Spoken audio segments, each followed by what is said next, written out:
Hey, it's Mike Hambright from FlipNerd.com, and I'm back with another exciting episode of the VIP Flip Show. Today I have with me Andy McFarland, who's a real estate investor, and he loves to share his knowledge with others. He's a high-volume guy, has a lot to teach other people. Before we get started with Andy, though, let's take a moment to recognize our featured sponsors.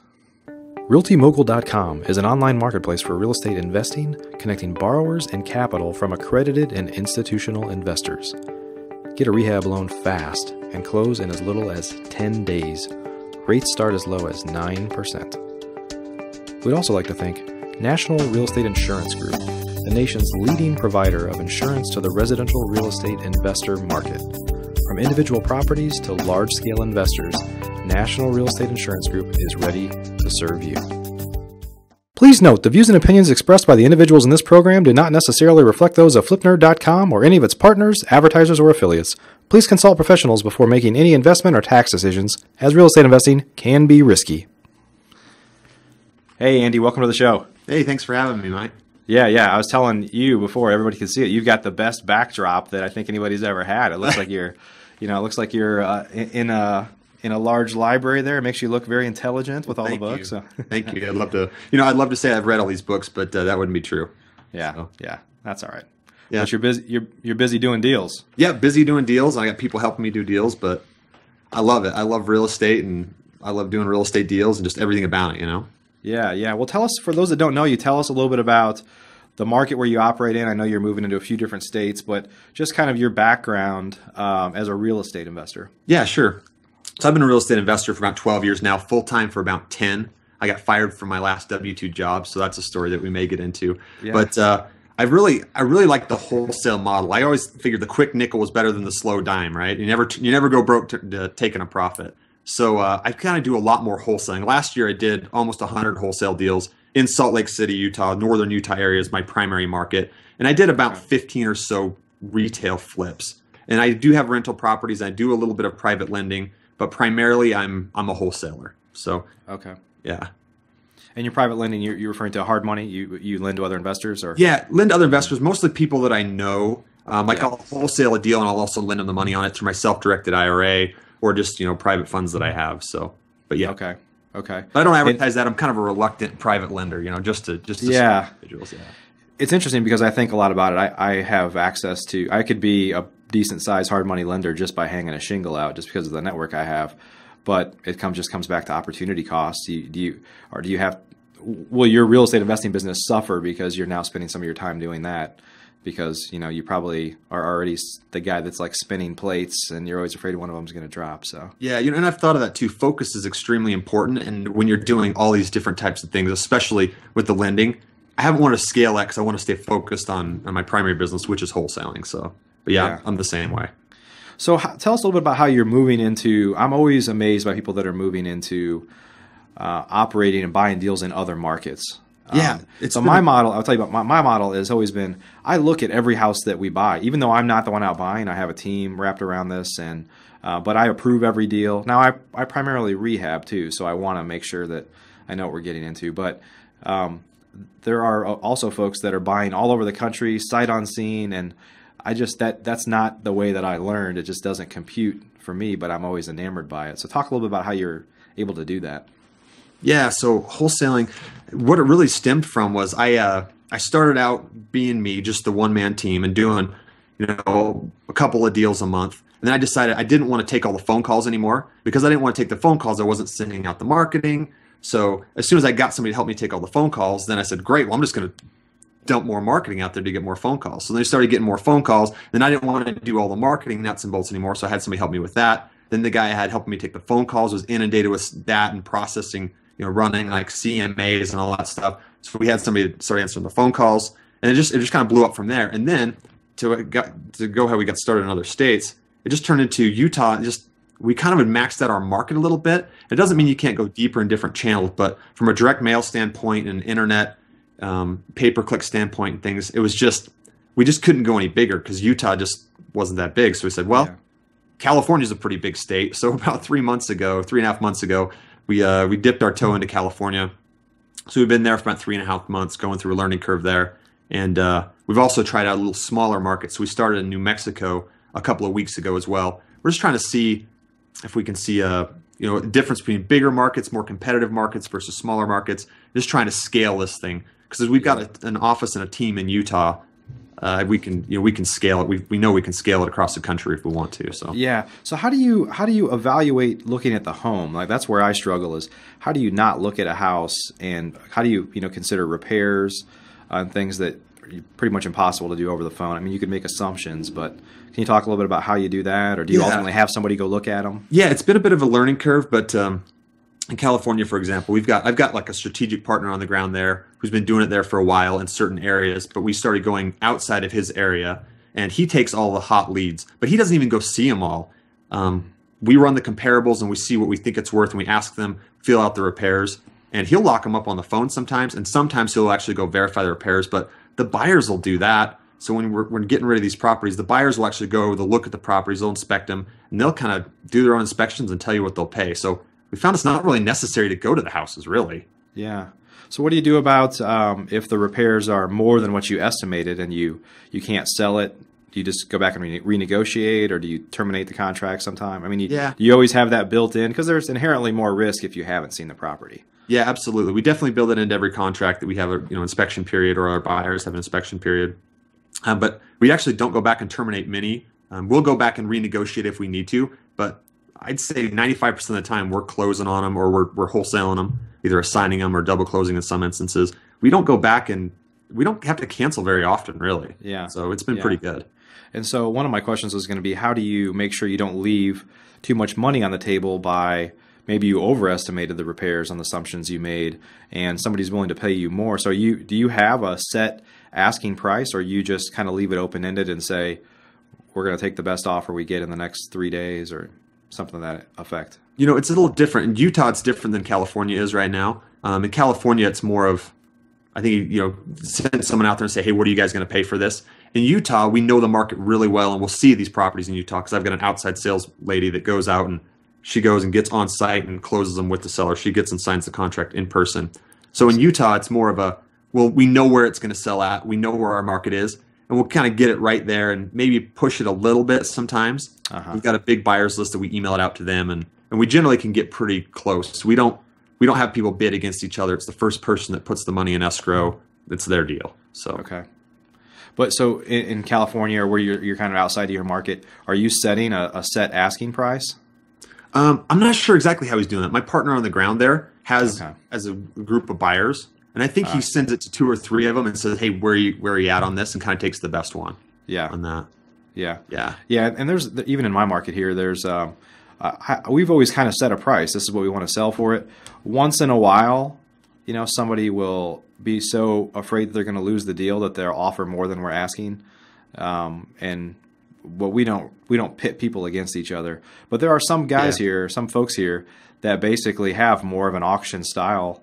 We're going to meet at the house at this time, and whoever gives us the best offer is going to get it. And so I can appreciate that. It's a little more free market than just setting a price, I guess. So yeah, absolutely, I can appreciate that. I've thought about that a few times too. Yeah, you could definitely push the price, but I also think there's a trade-off in that people start thinking it's not a wholesale deal anymore. It's not a deal, and then when they get your emails, they just kind of ignore it. So it's a fine line, but I think you can definitely make more in the short run, and maybe in the long run too.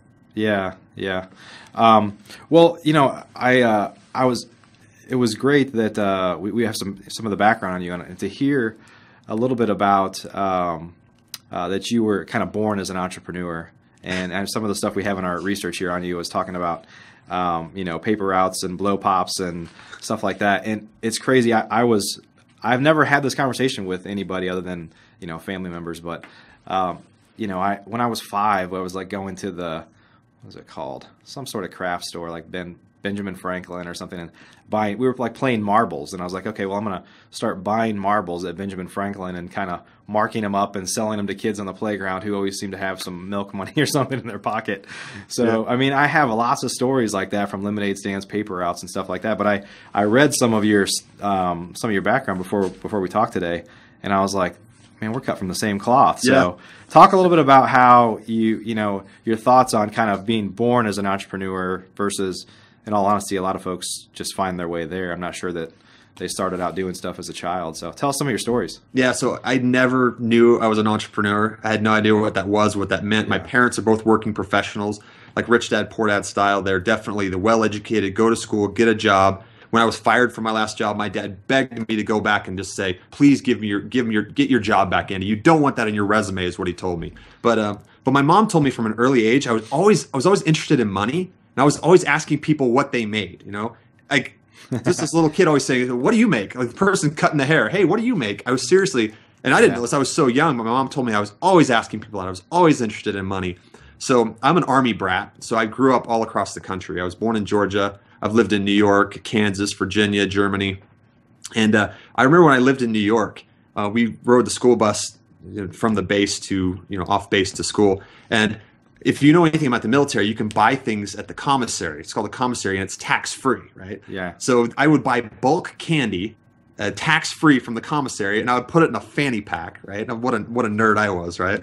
Oh, those are cool, man. They're coming back. They're coming back. The 80s is coming back. So I would put the candy in my fanny pack. I'd go to school and I would sell my tax-free candy that I bought in bulk to kids, blow pop for a nickel or for a quarter or whatever it was. And I was just so excited that I'd buy it for $3 and I'd come back with $7. And it was just so exciting to me. And I had a paper route too when I was living in New York.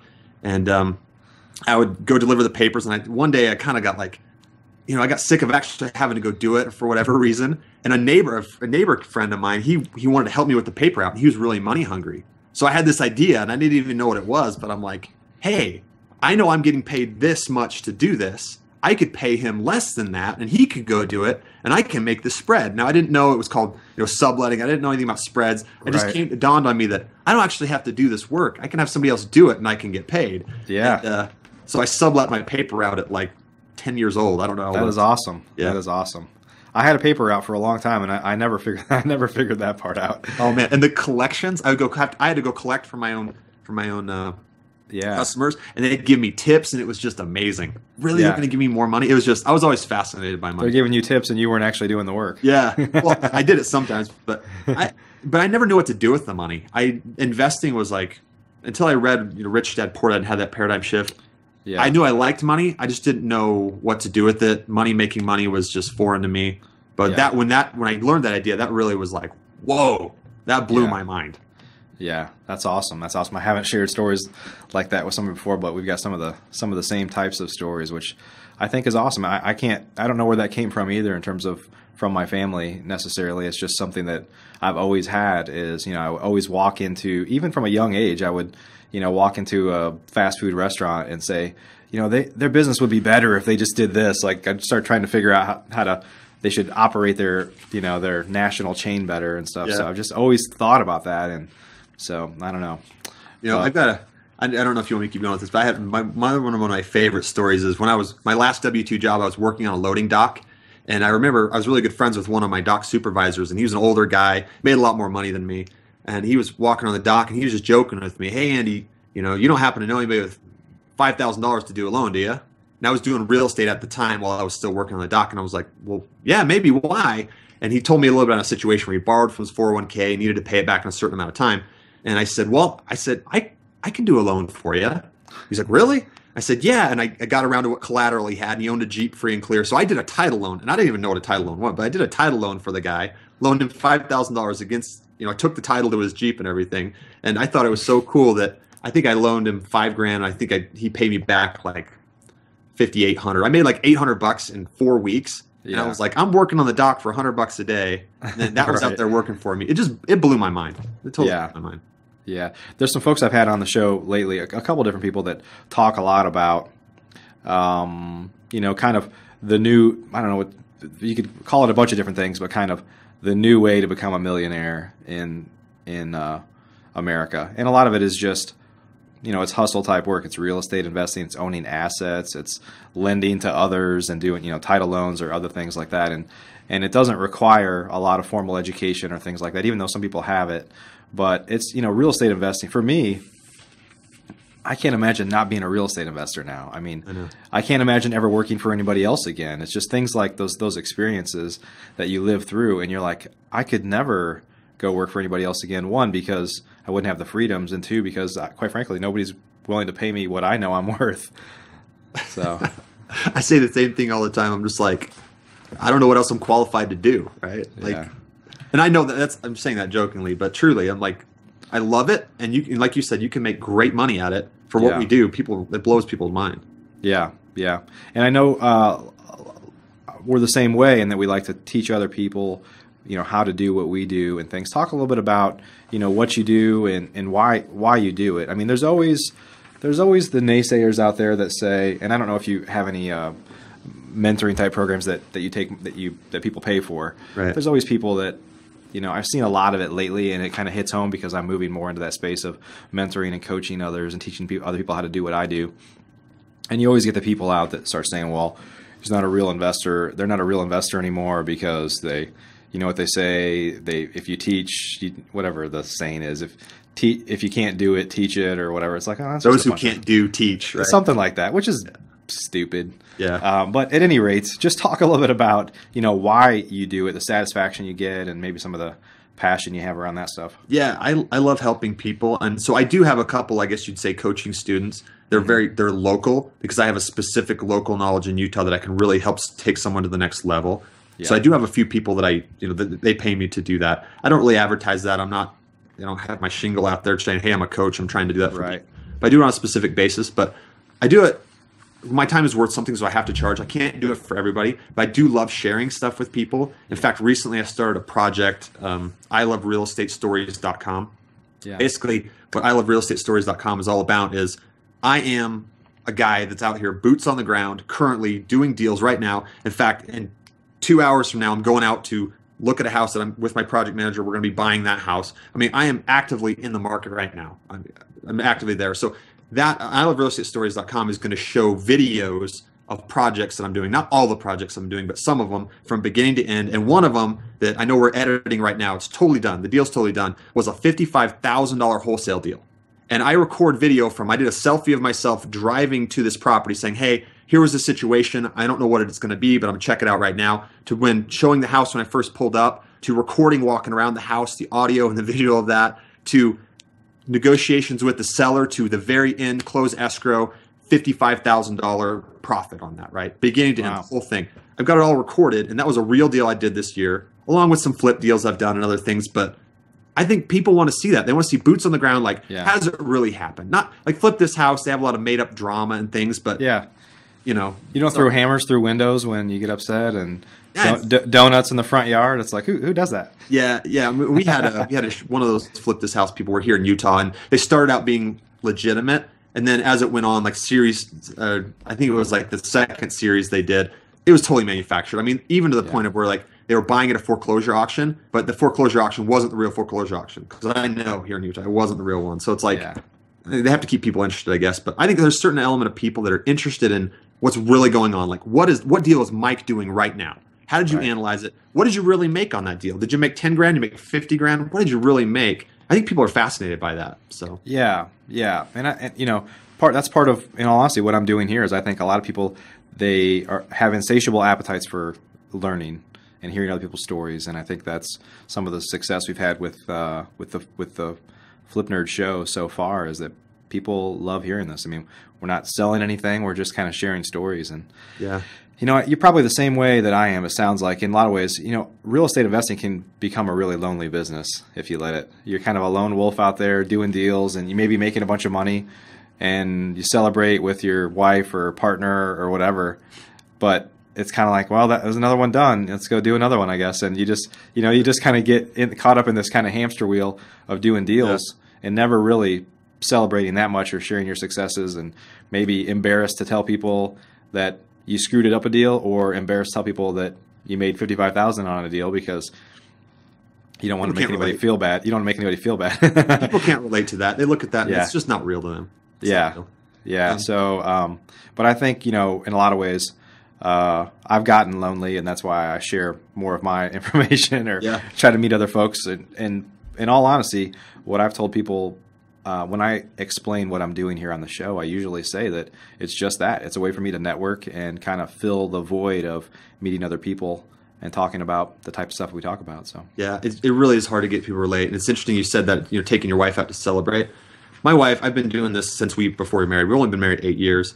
But I come home and she cares. I don't want to say she doesn't care, but she doesn't care.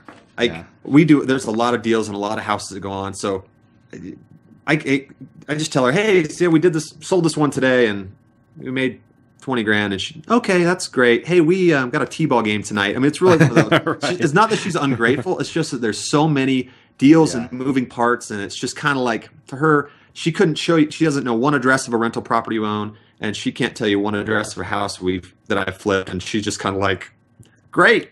Another property. That's wonderful, you know? Yeah. So you want to relate to people. So I'm glad you do this too, so I can relate to others. You know? And it's different for me because my wife works in our business. So, we tend to, it's hard to draw the line sometimes with personal life versus business life. You're, taking a shower in the morning and kind of somebody's yelling into the shower. Did you remember to call this guy and tell him to do that? Or, it's like, can I just take a shower first before we start talking about this? So, yeah. I never thought of that before. But that is kind of a good element that I can separate those two because she's just like, whatever. I don't care. Yeah. She does care, but no big deal.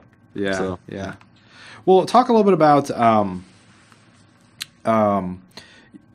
there's a lot of folks that are trying to get started in real estate investing, or some people that run a business. You talked early on about how you started putting systems in place and having people in place where you transitioned from effectively being a one-man shop to growing to have a team handle some of the responsibilities of your business.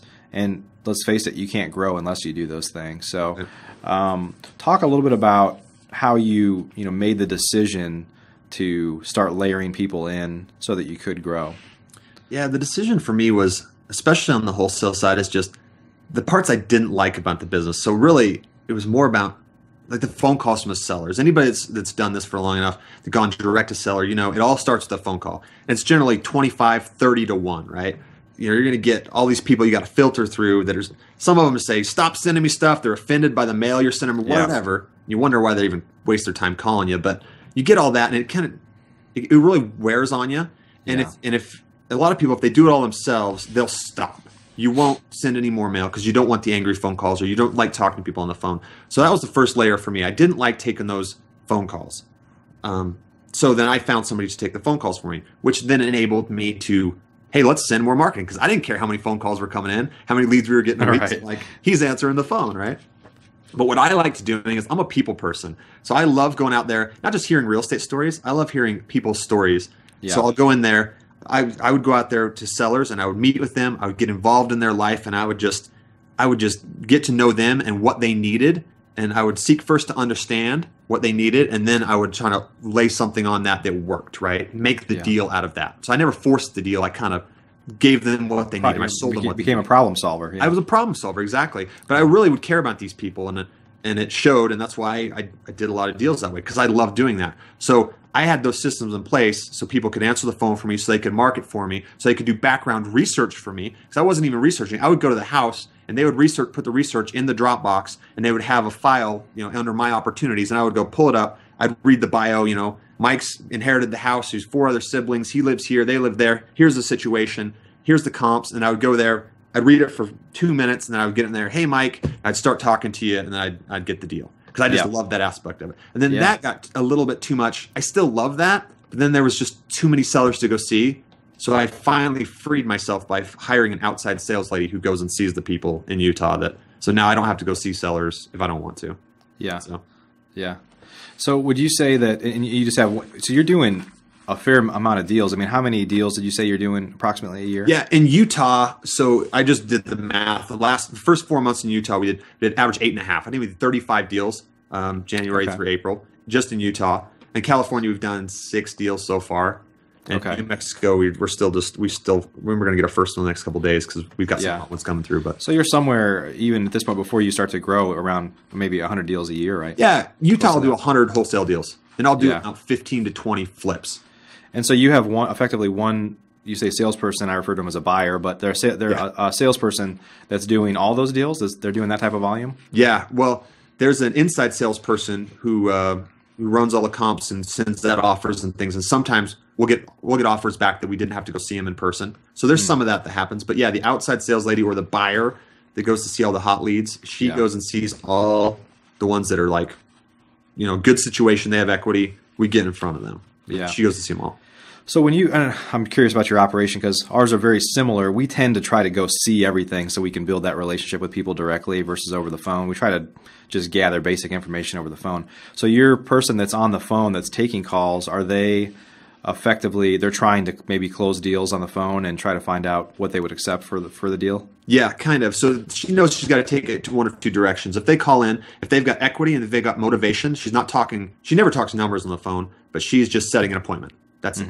So we want them to stop looking for anybody else. We want to let them know that we are their solution, and we want to find out the best time for them, and we set that appointment because we are going to take care of your problem, Mike. So that is a hot lead that comes in, sets the appointment. If they're not quite hot, if they don't have those motivating factors, they kind of go into a warm pile, and we do the research on it. We'll send them an offer to get a conversation started. We kind of work it from there. If the warm people turn into being a little more hot than they were saying they were, then we set an appointment and go close them in person. Because I'm a firm believer that you definitely can build more rapport in person, and you can feel out what the real issues are, and you can resolve concerns better and get it inked up right there. Because let's be honest, I had so many opportunities where there's like 4 of us coming in. I was the 3rd or 4th guy in, and I was leaving with the contract. Those are the first people that came that left without the contract, like they were out of luck. Because when I got in there, if I'm going to go see the house, I'm going to get the contract, right? Yeah. So I like to be our outside sales lady to be in person. So when they're ready to go, we've resolved those concerns. Is there anything else you worry about, Mike? No? Great. Let's just get ink on the paper here, Yeah. Yeah. Cool. So where do you see things going from here in your business in terms of going into, other states? How do you see just continually adding markets if you can continue to scale this up? Yeah, I think so. And the last piece that I added was a guy who's kind of a business guy who's a friend of mine. He started some buy here, pay here car dealerships, and he was a former professional snowboarder. And he was just like a business mind and more of a manager mind. So he was my marketing manager, but I kind of made him CEO of the wholesale operation. So he oversees the office. I'm not in that office. He's there with all the people from the wholesale side. He handles all of that stuff. So yeah, he scales that. He's looking at the numbers in California, New Mexico, and he's helping decide where to go. I'm an advisor to that. I'm in on some of the meetings, but he kind of pushes that. So okay. So it's going to grow. The wholesale is going to grow. Okay. So what are you doing, man? Just hanging out, sitting in libraries? Sitting in libraries, nerding it up. There you go. No, I'm definitely an advisor to that because that's a growing business, and as that's scaling, I'm definitely there. I'm still my retail business. I've got 2 project managers, so I'm kind of a little bit involved in there. Yep. But I'm kind of pushing towards this I love real estate stories, more of like helping people because I've been doing this for 12 years. I've gotten a lot of knowledge with that, and I enjoy talking to people, sharing the stories, and helping them be successful. There was one guy, a story that I'm going to tell as well, an interview I did with a local investor. I found him on Bigger Pockets, and I don't post on Bigger Pockets very often. But he posted and said, he was just frustrated. He was extremely frustrated. And I just posted and said, look, man, you can call me. He was in my market. And because some other investor in his market had said, I got this town on lockdown. You can't do any deals. You shouldn't even try. And he'd never done a deal. So I posted, I said, look, call me. So he called me, and he went from just me giving him some advice and meeting with him and talking to him on the phone. In his first 12 months in real estate, he did $130,000 gross in wholesale fees. $130,000, which I thought that was so cool. He didn't pay me. We're friends, but that was satisfying to me to be able to help him to achieve that level of success. He did it, but I helped mentor him a little bit on there. Yeah. And that was cool to me. So I thought there's something to that. I like sharing these stories, kind of like you're doing. So I thought I need to do more of that. Yeah, it's fulfilling. Even if you don't make money from it. I have a guy that I mentor that, I go through a goal planning exercise with everybody that I mentor. We have obviously as a franchise system, we have a very structured, program, but, and kind of laid out how much money do you want to make a year. And he wanted to just basically replace his income, which was $80,000 a year. Now this is rare. I don't like to drop, success stories and act like that's how every deal works, but he made more money on his very first deal that he did than he did in his whole year in his previous job. Seriously? And he told me that, and I was like, oh man, that is just awesome. And so retail, was it a retail flip? It was a rehab deal. But still, just the fact that when he bought it, we knew how, when I heard everything, we kind of walked through it. I knew how much money he was going to make on it. It had a fire, and he picked it up for like nothing. It was just an awesome situation, and that stuff is satisfying. Extremely. So, It's so cool to be able to take somebody that's not in their realm, it's not in their paradigm, to then say they can do this too. And this guy, he was a cook at a steakhouse, and he quit his job finally after he was making more money than that. And his guys were like, "Oh, you're gonna go try to do that real estate thing? It's not gonna work," because he was in this bubble of people telling him from their paradigm that it didn't work. Well, now it did work, right? And it's worked for him, and he's just got this whole new world out there, and it's really cool. Yeah. Awesome. Well, Andy, so if folks want to learn more about you and kind of follow along with some of the stories, tell us the website again. I Love Real Estate Stories, but tell us how they get there and how they learn more. Yeah. Just www.iloverealestatestories.com. And we're putting videos up there. That $55,000 wholesale deal is going to be on there. Tyler is the kid's name that did $130,000 gross in his first year. He'll be on there. I bought a firehouse. That's going to be on there. I actually bought one of Tyler's deals. I paid him a $45,000 wholesale fee, his biggest wholesale fee. I bought it from him. I've got video of me buying it from him buying it from the seller, and my whole rehab. And it's still not completed yet, so I don't know if I'm going to make money on that yet or not. I had a sewer collapse. It was nasty mold house, but I'm going to be telling stories. So if you want to see those cool video stories, iloverealestatestories.com. Awesome. Well, Andy, thanks for being on the show. I appreciate your time today. Yeah, thanks for having me, Mike. All right. We'll see you around. I'll talk to you soon, okay? All right, see ya. Take care. Are you a member of FlipNerd.com, the most robust real estate investing platform in existence, where you can find off-market wholesale deals and great vendors literally in your market? You can get access to advice from experts and learn about local clubs and events right in your backyard. If not, please visit FlipNerd.com and register for a free account. You can register in less than a minute. It's pretty much the coolest site that's ever existed in the real estate investing industry, so get on over to FlipNerd.com.